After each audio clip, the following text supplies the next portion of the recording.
Bonsoir à tous. Alors, le 7 mai prochain, on va tous se rendre aux urnes pour élire Emmanuel Macron. En tout cas, c'est ce que les journalistes nous conseillent fortement. Même l'intéressé lui-même, Emmanuel Macron, j'ai l'impression qu'il est en train de sabrer le champagne, le gars. Alors, on va parler du Front National et de Marine Le Pen aujourd'hui, mais d'abord une photo. Donc, le SOS Racisme, qui est en train d'appeler à lutter contre le fascisme. Et vous voyez un manifestant avec Marine Le Pen, sa tête dans la marmite d'eau bouillante. On va la brûler, l'esprit maléfique, le Satan, etc. Vous voyez une autre photo de Marine Le Pen en habit élyséen. Et le Parti Socialiste nous écrit donc ça jamais. Et c'est contre-productif en plus parce qu'on la voit en habit élyséen, donc même dans l'inconscient, enfin je sais pas, ça habitue les gens à la voir dans ces habits-là, je ne comprends pas très bien.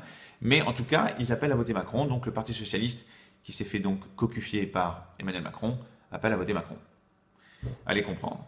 Donc la gauche est en première ligne, est au front pour défendre la République et contre la bête immonde fasciste. Le seul problème, c'est que le score du Front National actuel, la montée du Front National depuis 30 ans, elle est liée en grande partie à la gauche, elle est causée par la gauche. Je m'explique. Dans les années 70, milieu des années 70, c'est la fin des 30 glorieuses, le déclin de la population ouvrière, de la classe ouvrière, et la gauche va conceptuellement mettre de côté sa population de prédilection, les ouvriers, et va s'attacher elle va jeter son dévolu en fait sur la population immigrée qui arrive massivement en France. En plus, ce qu'elle fait, c'est qu'elle décide d'aborder ces populations plus de manière universelle. Vous voyez ici, on a une manifestation donc dans les années 70, 1973 de la CFDT, avec des ouvriers immigrés et français, mais il n'y a pas de revendication ethnique.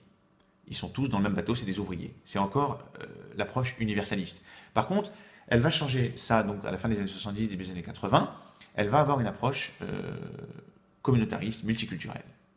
Le meilleur exemple, c'est cette photo-là, vous voyez ici, la marche des beurs en 1983, qui est une marche très respectable de gens qui voulaient faire partie de la France républicaine. SOS Racisme va dévoyer cette marche en utilisant le vocable black, blanc, beurre, qui est donc la première apparition d'un vocable multiculturel et communautariste. Donc, cette approche communautariste crée de l'insécurité culturelle pour les Français de souche, si vous voulez. Voilà. La troisième chose, les années 90 et les années 2000, on voit donc l'apparition de l'islam radical en France, avec le terrorisme islamique, mais dans certains quartiers, on voit donc des islamistes qui imposent leurs lois et des revendications de plus en plus importantes. Et la gauche, face à ça, est complètement désarmée. Son logiciel est dépassé. Elle aborde ça comme elle aurait abordé un problème économique. Donc elle parle de chômage, de discrimination, voilà, toujours les luttes sociales. Elle ne voit pas qu'elle a affaire à une idéologie religieuse, une idéologie totalitaire. Et donc elle manque complètement le coche. Par contre, ce qu'elle fait en plus, c'est qu'elle passe des compromis avec certains islamistes dans ces quartiers pour acheter la paix sociale. Et ce faisant, donc tout ça cumulé, c'est des pans entiers de population française qui se jettent dans les bras du Front National. Forcément, puisque ces populations ont été trahies par la gauche. C'est pour ça que des fonctionnaires ou des ouvriers maintenant votent Front National. Voilà, entre parenthèses, la gauche a récemment accusé Jean-Luc Mélenchon de soutenir, enfin de contribuer à l'élection du Front National, puisqu'il ne veut pas se prononcer. C'est probablement le seul qui a réussi à faire baisser Marine Le Pen. C'est pour ça qu'elle n'a pas un gros score, c'est parce qu'il a réussi justement à tenir un discours qui a plu à certaines catégories de la population qui votaient Marine Le Pen. Bref, passons. Alors, une question. Est-ce que le Front National est un parti fasciste?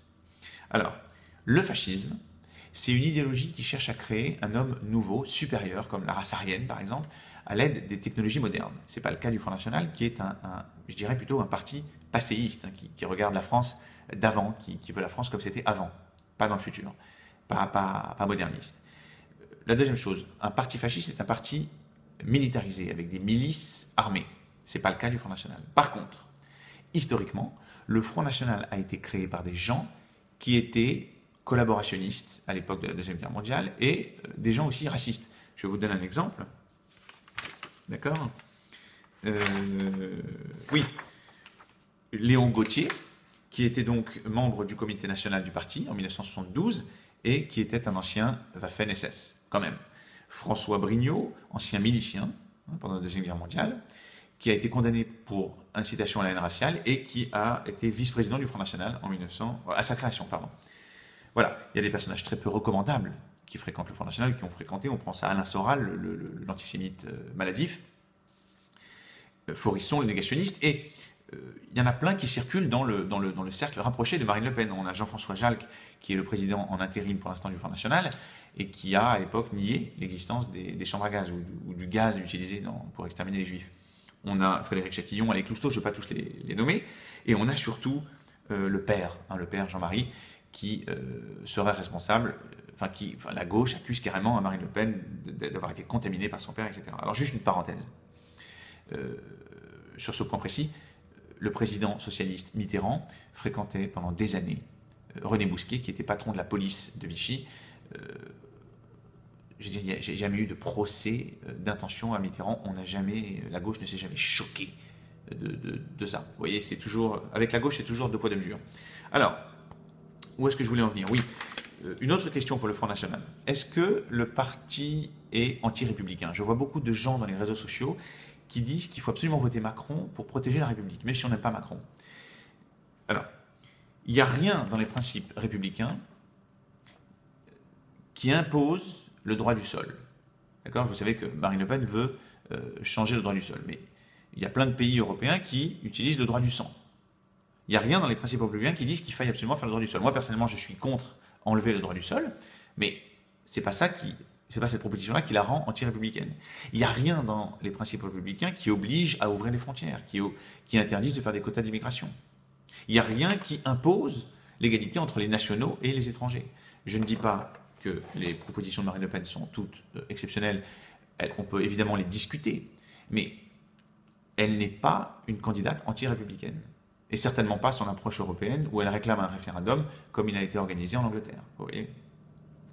On finit, mes amis. Alors, on a affaire donc à deux candidats qui sont diamétralement opposés. D'accord ? Donc, Emmanuel Macron, j'en ai déjà parlé dans une ancienne vidéo, c'est le fils obtenu par GPA de Alain Minc, le banquier, et de Daniel Cohn-Bendit, le libertaire. Et il a comblé ses deux papas. Hein. Il est devenu banquier et libertaire. Et en plus, il est télévangéliste, ce qui ne gâte rien. Je pense, personnellement, c'est mon opinion, je me vois mal voter Macron. Parce que Macron, je pense que ça va amplifier le fossé qui existe entre les élites qui dirigent le pays et la masse de la population.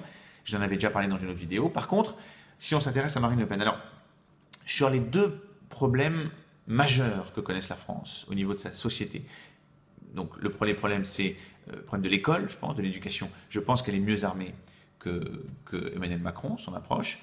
Et le problème du terrorisme islamique, de l'islamisation, si vous voulez, de la France, je pense qu'elle est mieux armée que Emmanuel Macron. Par contre, le programme du Front National, il me semble défensif.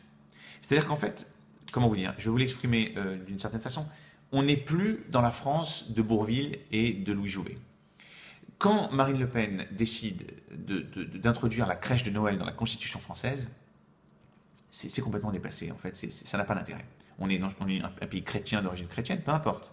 Mais quel intérêt de cette mesure? Quand elle décide d'interdire l'abattage rituel pour les juifs et les musulmans, je veux dire, je ne vois pas trop en quoi ça gêne la République. Pareil, au niveau économique, elle est pour la préférence nationale. Soit, elle veut privilégier l'embauche des nationaux. Mais en France, on sait qu'il y a tous les secteurs de l'économie, il y a des gens de qualité très compétents qui viennent de l'étranger, de l'Europe par exemple, et qui sont soit médecins, chirurgiens, restaurateurs, etc. On ne va pas les virer. Ça ne fait pas de sens.